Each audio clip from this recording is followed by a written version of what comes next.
UPSC engineering civil service એક્ઝામમાં 116 rank પ્રાપ્ત કરેલ છે. આ પ્રિપેરેશનમાં કયો સમય સૌથી વધારે ટફ લાગેલો? સૌથી કઠિન સમયની વાત કરું તો જે વખતે મેં 12th પછી ડ્રોપ લઈને દિલ્હી જવાનું નક્કી કર્યું એ વખતેનો જે ટાઈમ હતો ત્યાં જે પ્રિપરેશનનો એ થોડો હાર્ડ લાગ્યો. કેમ કે 12th સુધી લગભગ મેં ઘરે જ એજ્યુકેશન લીધું હતું. ઘરની બહાર ક્યાંય હોસ્ટેલમાં કે એવું ગયો નહોતો અને ત્યાંથી જ લગભગ સીધો મતલબ ક્યાંય ગુજરાતમાં આજુબાજુ કોઈ અમદાવાદ ગાંધીનગર નહીં પણ સીધો એક દિલ્હી જ પ્રિપરેશન માટે ગયો. ત્યાં કોઈ એવું ફ્રેન્ડ નહીં, કોઈ સાથી નહીં, લગભગ એકલો જ હતો હું એમ.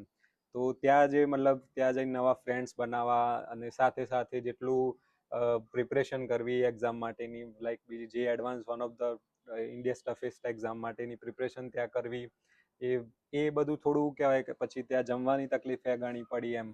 એ વખતે તો ઘણી ત્યાં તકલીફ જેવી પડી હતી, પણ એવું હતું કે મનમાં ફિક્સ કરી લીધું હતું કે એક વખતે તો મતલબ એડવાન્સ માટેનું પૂરું આમ ફૂલ એફર્ટ સાથે ટ્રાય કરવાનું જ છે એમ.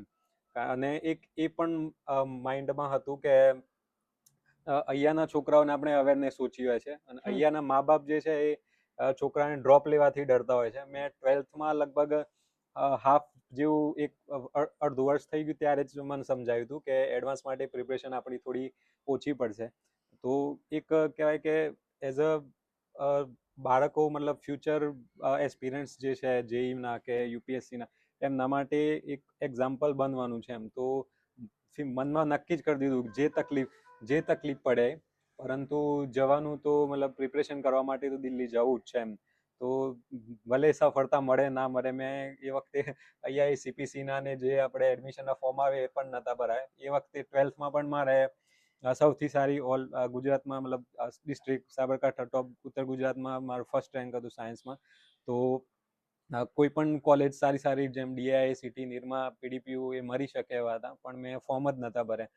મનમાં ફિક્સ કરી દીધું હતું કે જવું છે અને એક મતલબ એડવાન્સ માટે પૂરો ટ્રાય તો કરવાનું જ છે એમ. તો ત્યાં જઈને પછી પ્રિપરેશન કરી અને એ ટાઈમ થોડો હાર્ડ હતો, પણ મનમાં જે ફિક્સ કરેલો હતો ગોલ કે ભાઈ આટલું તો કરવું જ છે એમ જે થાય, તો એ ગોલે મતલબ ઘણું શું કે મોટિવેશન આપ્યું. અને એ કઠિન સમયમાંથી મતલબ કહેવાય કે hard days are part of journey. આવશે જ કોઈ પણ જર્ની, મતલબ સ્ટાર્ટ કરો કોઈ એજ્યુકેશન સિવાય કોઈ પણ ફિલ્ડમાં હોય, કોઈ બિઝનેસ હોય કે કોઈ પણ હોય, તો એ તો તમારે રહેવાના જ છે. અને એને મતલબ જે પ્રોપર ડિસિપ્લિન અને કહેવાય કે એના સાથે મેન્ટેન મતલબ એના સાથે જશો તો કોઈ એટલી તકલીફ પડે નહીં એમ હાર્ડ ડેઝમાં. અડગ મનના માનવીને હિમાલય પણ નડતો નથી.